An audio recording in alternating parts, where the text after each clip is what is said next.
I spoke with Bruce Klinger, the former chief of the Korea branch for the U.S. Central Intelligence Agency, or the CIA.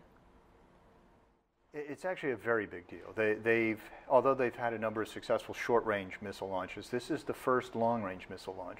So to many people who derided North Korean long-range missiles as a joke, as not a threat, it will appear to them to be an overnight military threat, when in fact it's been in development for years or decades. So it now really poses a more direct threat to the United States.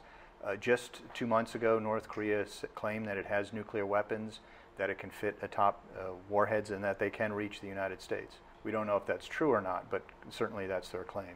There's a lot of speculation as to why Kim Jong-un did this, despite the warnings, other countries denouncing the planned rocket launch. We all knew this was going to happen. What's your best understanding as to why he did it?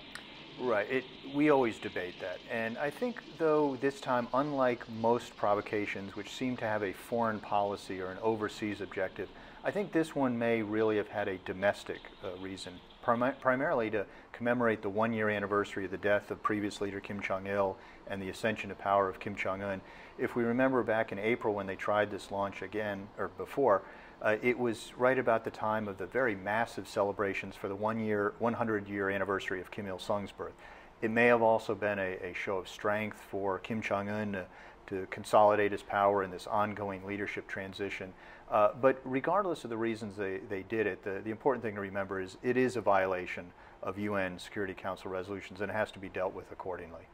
Especially with the thought that maybe with this newer, younger leader that maybe he would want something different for his country.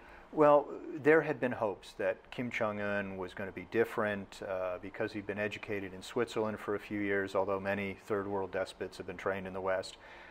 Some initial indications of perhaps some economic reforms, but really the latest reports are any reforms have been walked back. When Kim Jong-il came into power in 1994, there were predictions he was going to be a reformer, that he was going to be different. So far, all the evidence is that Kim Jong-un will not pursue any less a belligerent, any less aggressive foreign policy than his predecessors.